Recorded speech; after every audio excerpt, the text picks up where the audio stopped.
Not many neutrals at Feethams yesterday, apart from you and me, John. If you didn't have any loyalties, either way, it was a cracking match, wasn't it? It was a typical derby, as they say, but also with that pitch and also them two teams with the history, we all knew there were going to be plenty of commitment. But as Chris said, you know, I mean, I bet he can't believe they didn't get the 3 points. They were magnificent right through. But Darlington also thought, as Gary Bennett was saying, they were hoping because they got the lead, thinking they might have been able to hold on to it. Got the lead not long before half-time. Bit of a surprise, really, after all the pressure they'd been under. It really was. You know, like in football, it's one of those, you know, because of all the chances that Hartlepool were sort of like creating, you're thinking, well, they've got to punish them because you know Darlington will get one. I mean, it's a really scrappy goal, but it nearly comes in on the blind side.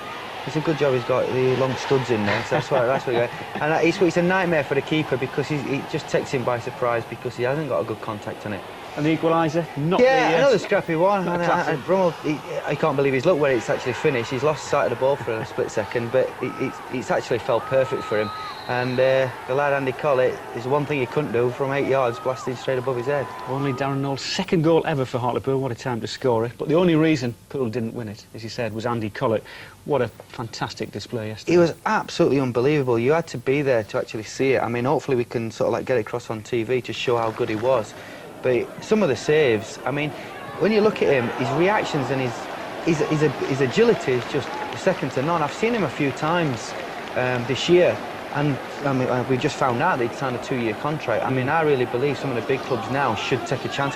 This is an unbelievable save, you know. I mean, it's down a little bit Ella Banks, you know. He's got this one here, reaction. I mean, he deserved that bit of luck, didn't he? He does, exactly, but all the way through the game, not just his saving, though, and his reactions, he's got a great awareness, you know, also, like, behind the... He plays like a sweeper. He's got a great left foot, he's got a great touch, and he's not, you know, he's not one of these who's keepers who doesn't like it playing back to him, especially on that kind of surface as well.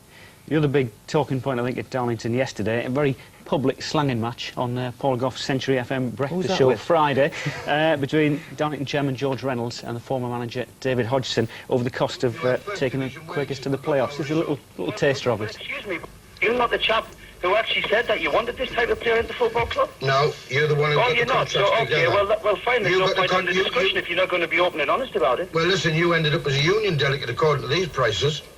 Why did I? Are we going to talk proper football, or are we going to take us into a laughing show? No, we're talking about football. If you want to have a laughing show, then I'll come off the video and let you get on with it. But if you want to talk facts, let's talk facts. You grossly overpaid them. You went way over... You did. Grossly overpaid. Sounds like you, John. We were happy players. Just keep giving it us. Let them argue it out. Yeah. As a player, though, I mean, listening to your chairman going on about players being overpaid can't be great for morale, can it? No, it can't. I mean... Sometimes it's good that people get, you know, the chances such as radio stations like that to air the views. You know, George likes his opinion and he sticks with it. So I give him his credit. He's gone out and he's given his opinion what he believes in. But the thing was, you know, he nearly got promoted. That's right. Now all that would have just been history if they'd have got up, and that's what sometimes happens with football. 90 minutes, you know, it can go for it, it can go against you. You know, the trouble is now the supporters are like saying, well, hang on a bit, OK. I'd rather see them team going to Wembley, you know, for the playoffs and getting up, rather than players sort of like, well, maybe we're not earning as much, but then they're stuck at the foot of the table. Yep, that one could run and run as well.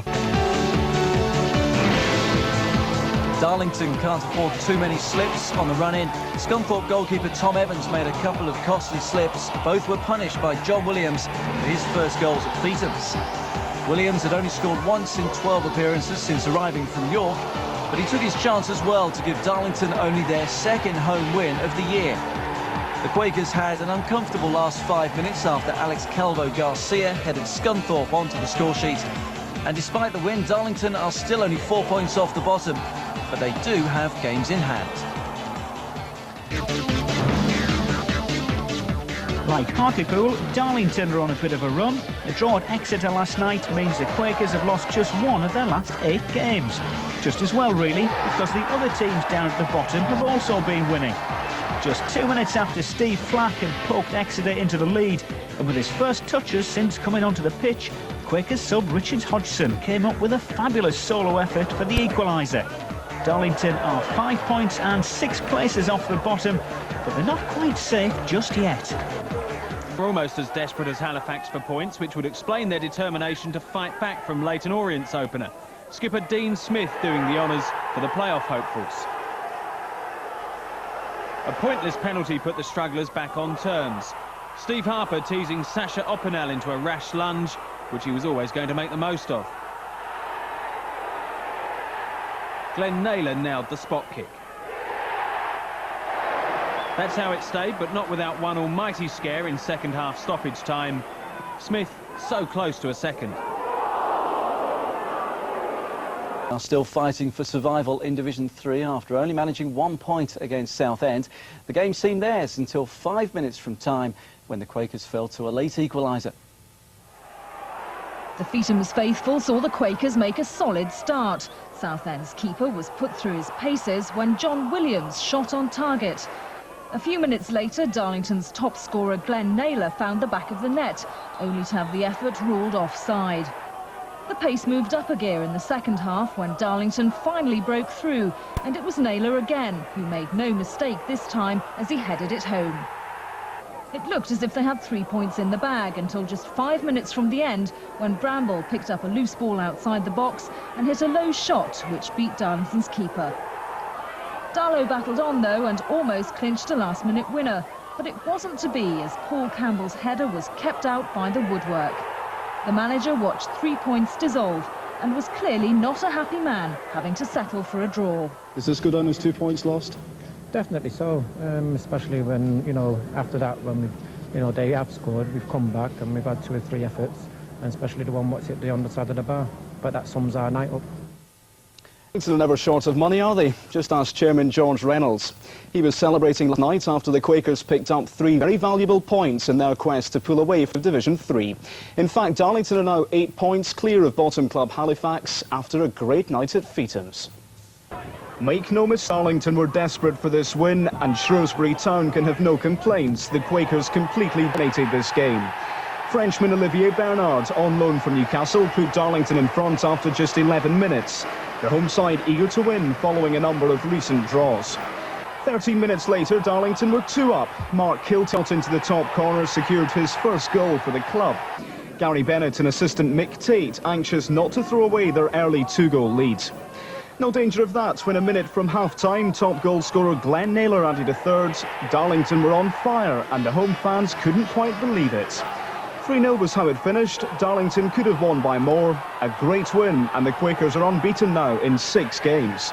The attitude and the commitment of the players has been second to none in recent months, and we can't really ask for more than that.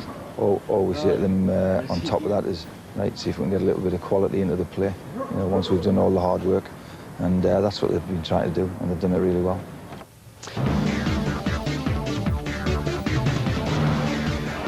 Two tough holiday games for Darlington against third-place Cardiff on Saturday. The Quakers produced as good a display as Feetham's has seen all season. An excellent goal by John Williams after 11 minutes put them in the mood. Then some great play out wide by Richard Hodgson set up a decisive second. Glenn Naylor in the right position to profit. That was a good test passed. So the team took a 6-game unbeaten run on an even tougher mission to newly promoted Brighton. But nothing could stop the Seagulls celebrating. Richard Carpenter hit the perfect note. Then within a minute, the home fans were singing again. Local hero Bobby Zamora, his 28th of the season. Gary Bennett wasn't deflated by his team's encouraging form. Substitute Kirk Jackson came close to making a fight of it, but Darlington have stopped the rot. They'll have to start calling Hull's Gary Braben the pinball wizard. Braben's free kick pinged off Kevin Francis and Darlington's Craig Liddell before bouncing in off Alexander Jonin. Hull, who now seem set to secure a place in the playoffs, scored a second bizarre goal just before half-time. Andy Collett's clearance hit Andy Holt and rebounded back for John Eyre to make it 2-0.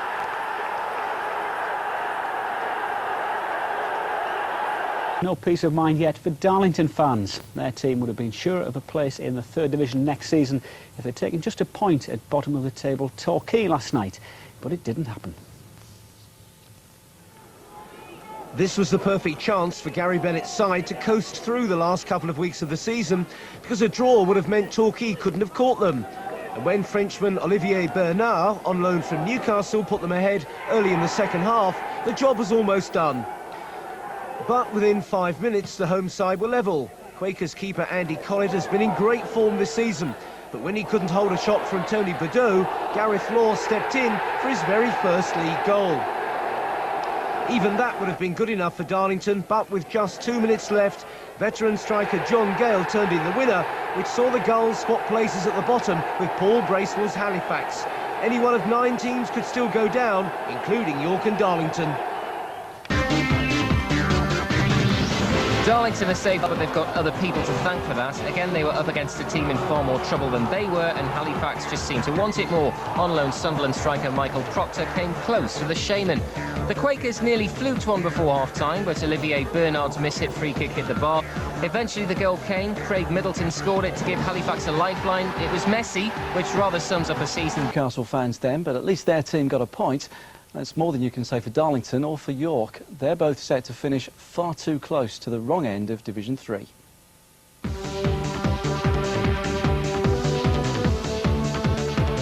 An own goal by David Brightwell set the scene for Darlington's defeat at Mansfield. Tuesday night at Field Mill, end of season, nothing at stake. Not where you'd expect to find a 5-goal thriller.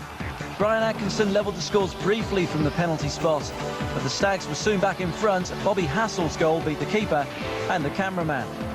Mansfield made it 3-1 in the first minute of the second half. Teenager Liam Lawrence did well to receive the cross and place his volley. Darlington's defeat did carry the consolation of the goal of the game. It was converted by substitute Glenn Naylor, but it wasn't enough for a share of the points. 3-2 to Mansfield. In the Nationwide League start tomorrow when the new season kicks off. For her final preview this week, Debbie Waldron's been hearing Gary Bennett's thoughts on the coming season at Darlington. The Brick Train, an impressive tribute to George Stephenson's rocket, which put Darlington on the map over 150 years ago. The town's fortunes have fluctuated since those heady days of steam, but George Reynolds, the high-profile chairman of the football club, is convinced that with the help of his manager, Gary Bennett, it won't be long before Darlington is being talked about once again. So, Gary, have you been down here and seen the train before? No, not at all. I've passed by before and, as I said, I've glimpsed it, but it's the first time I've actually stood next to it. What do you reckon? A lot of bricks. I said the money what they've spent on that, our chairman would be saying we could have brought a couple of players with. What's it like living with a high-profile chairman like George Reynolds? Well, I don't live with the chairman. I speak to him every day. I think if I start living, people will start talking. But no, as I said, he's a character. Never a dull moment. You have bought some players over the summer. Neil Maddison, I suppose, signing. I said, you know, we look out for high-profile players. But at the end of the day, you know, we've got to be careful, as I said, George Reynolds Stadium, so they might think that maybe there'd be a bit more. So, you know, you can hear the supporters talking every day, like about instead of spending all the money on the stadium, we should invest in the team. But I think from day one, his intentions was to build a new stadium. It's a joke, but it's shelves up now. And knowing that that money's being spent on the stadium, what kind of pressure does that put you under? Oh, it puts you under a lot of pressure. We know that it would be nice to get promotion and to move into that new stadium and fill it.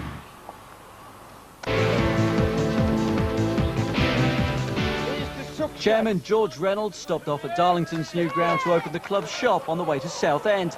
The Quakers dominated and the home side was reduced to 10 men following David Searle's sending off. Even so, Mark Rawls scored Southend's match winner 10 minutes from time. Darlo had a goal disallowed. The fans shouldn't be too disheartened. Last time they lost on the opening day, they went on to win the league title.